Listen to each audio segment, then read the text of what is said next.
Greetings and salutations, magical chemists. Today we're going to talk about polyprotic neutralization reactions, aka what do you do when your acid-base neutralization is not one-to-one stoic? Well, there are actually still two methods of solving. You can use normal stoichiometry. There's still a shortcut, but the shortcut involves a trick. So let's go ahead and look at an example problem and solve it both ways, using stoichiometry and using our shortcut. So in our problem it says, what is the volume in milliliters of 4.65 molar barium hydroxide? What I need to neutralize 91 milliliters of 1.80 molar hydrobromic acid. Well, first thing at a glance, you need to recognize that this is not one-to-one because there are two hydroxides in barium hydroxide, but there's only one H in hydrobromic acid. So you will need to do your stoic, a balanced equation. Luckily, this is really easy to balance, especially if you remember to write water as HOH. Since I have two hydroxides in barium hydroxide, I must produce two waters. But that means I must need two H's to go with my two OH's. And then I'm balanced. So now I have a balanced equation. I can do stoichiometry to go ahead and convert from the hydrobromic acid to barium hydroxide. But, of course, I've got a volume and I've got a concentration, so first I need to solve for moles. But again, that's pretty easy. You just take molarity and multiply times the volume in liters. Since 91 milliliters is 0.091 liters, we get a pretty small number of moles of our hydrobromic acid. And now we can do stoic to convert from HBr to BaOH2. And of course, we would get our mole ratio from the balanced equation. It's a 2-to-1 mole ratio. Full disclosure, I don't actually bother to balance this equation if I'm doing multiple choice. Free response, you got to justify your work.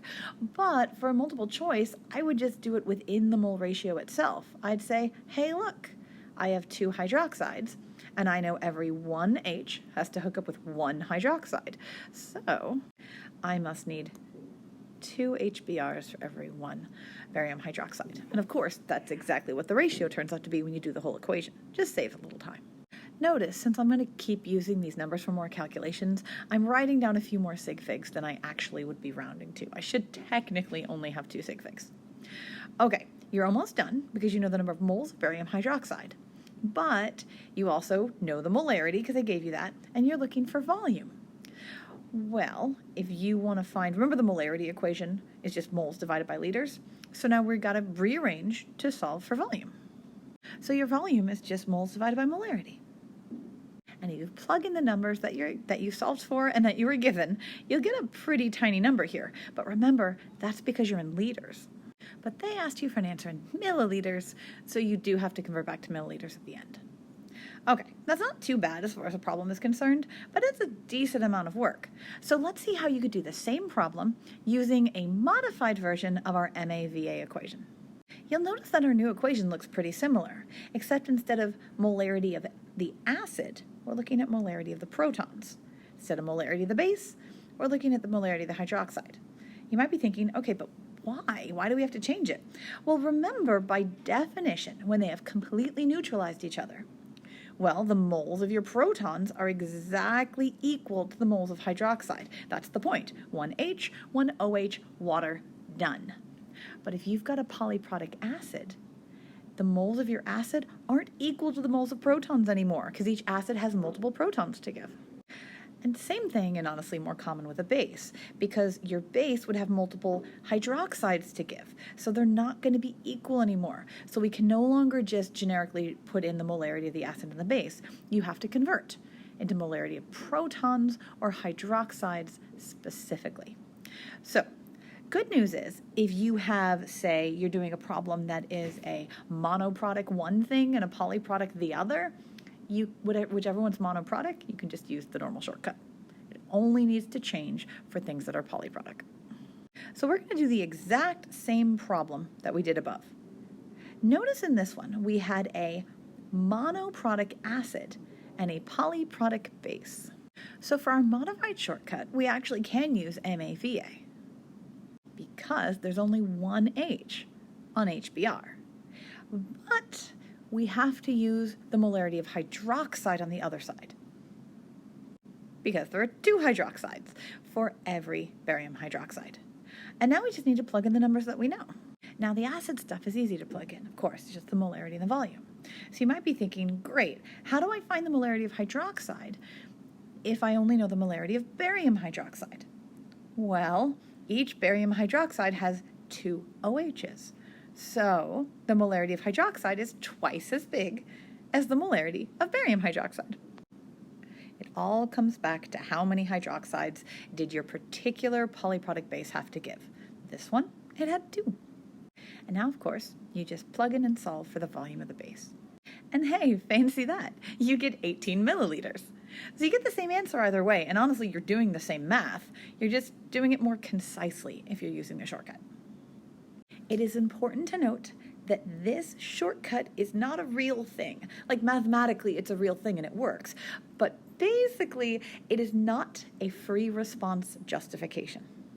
So if this was a free response question, you would have to actually show the stoich. Of course, that's only true if it's not 1-to-1. If it's 1-to-1, they will totally accept that MAVA calculation. So, honestly, I haven't seen an AP free response question that's not 1-to-1 in recent years, but that doesn't mean it won't happen. So just beware, this is a great shortcut. It's a multiple choice shortcut. Okay, since we're talking about polyprotic acids and bases, let's go ahead and talk about polyprotic limiting and excess calculations, because those are ever so much fun. These tend to be multiple choice questions, so they tend to be simple numbers. What you have to realize, let's go ahead and work with phosphoric acid. Phosphoric acid is a fun polyprotic because it has 3 whole protons to get rid of. So if you add strong base in a 1-to-1 mole ratio with a polyprotic acid, it's only going to remove 1 proton. So specifically, if you added 10 mils of 1 molar sodium hydroxide to 10 mils of 1 molar H3PO4, it's going to produce, of course, sodium, but it's also going to kick off one of those protons. That proton neutralizes the hydroxide to form water. Let's say, instead of adding it in a 1-to-1 ratio, you add it in a 2-to-1 mole ratio. You add twice as much strong base as you have your phosphoric acid. So I'm doubling the amount of sodium hydroxide I'm adding to 20 mils, but I'm keeping the other values the same. Well, in that case, I have enough hydroxide to neutralize 2 of the protons. Basically, 2 of the protons are going to be stolen from phosphoric acid. So I'm creating hydrogen phosphate this time, plus, of course, water and sodium. I just realized I left out a charge. Very shocking. Sorry about that. Dihydrogen phosphate has a -1 charge, and hydrogen phosphate has a -2 charge. Gotta love those polyatomic ions. Okay. This time, of course, you're producing twice as much water as you did, and twice as much sodium, because you've neutralized twice as many protons. You've used twice as much sodium hydroxide. And of course, if you change things up again and add the strong base in a 3-to-1 mole ratio, well, 3-to-1, that's finally enough base to kick off all of the protons from phosphoric acid. So now you're producing phosphate along with all of your waters and sodiums. Of course, if you compare the amount of water and sodium you're producing with your original, so we're always comparing back to that original 1-to-1, now you're producing 3 times as much water and 3 times as much sodium. So let's take a look at what kind of problems they could ask you that are related to these whole limiting excess things with polyproducts. So there are 2 multiple choice problems. I think you should be brave. I think you should try them, and they will be ever so much fun. And then, when you are ready to check your answers, go ahead and unpause the video. In this problem, you are mixing equal volumes of equimolar, so equal molar concentration, sodium hydroxide and H2CO3. So this is a 1-to-1 mole ratio. That means you're only adding enough sodium hydroxide to kick off one of the protons. So one of those protons is just entirely gone, which means you hopefully realize that you're producing primarily hydrogen carbonate. And actually just realizing that that was the primary thing produced allowed you to figure out what the answer was, because there's only one of them that was actually showed hydrogen carbonate as the maximum concentration. Now, hydrogen carbonate is a weak acid, so it's going to dissociate a little bit, so there's definitely going to be a little bit of carbonate floating around. And technically, hydrogen carbonate is a weak base, so it could hydrolyze water and steal a proton. But there is no sodium hydroxide. It has been 100% neutralized. Okay, the next one, which is strangely enough number 5, the next one is a mathy one. I want to know what volume of 0.5 molar lithium hydroxide would I need if I have 100 milliliters of 1 molar phosphoric acid to make sure that I've pretty much got all of my phosphate. I don't have any hydrogen phosphate, I don't have any dihydrogen phosphate, so I have to add enough. So this is one of those questions where you actually could go ahead, since you're trying to 100% neutralize the H3PO4, you could use that shortcut equation if you wanted to. In this problem, you have a monoprotic base and a polyprotic acid. Don't forget that you're trying to get rid of all 3 protons, so you have to multiply the concentration of your protons by 3. But otherwise, just plug and solve. So you end up getting 300 divided by 0.5, which is 300 divided by 1/2, which is 300 times 2, so 600.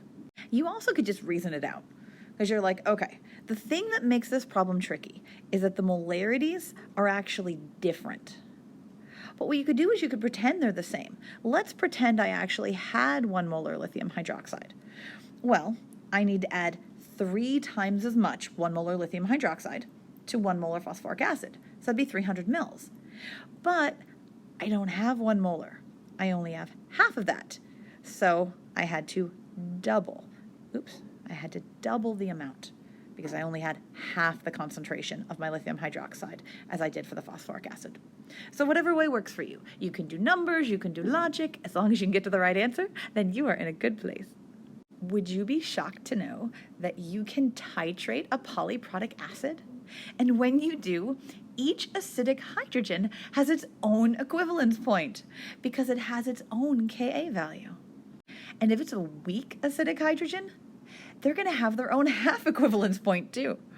So we can actually use the graph of the titration of this particular unknown triprotic acid, H3A, and figure out the values of its Ka1 when it knocks off one proton, Ka2 when it knocks off another proton, and Ka3 when it knocks off all 3. And we can do it by looking at the graph.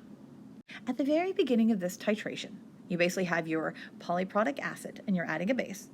You have 100% of your triprotic acid, your H3A. As you add base, you're going to knock off the first proton first. Remember, it's easiest to remove the first proton. So you're going to keep titrating until you hit your first equivalence point. And your first equivalence point, at that point, you've 100% removed the first proton. So all you have left in solution is H2A-.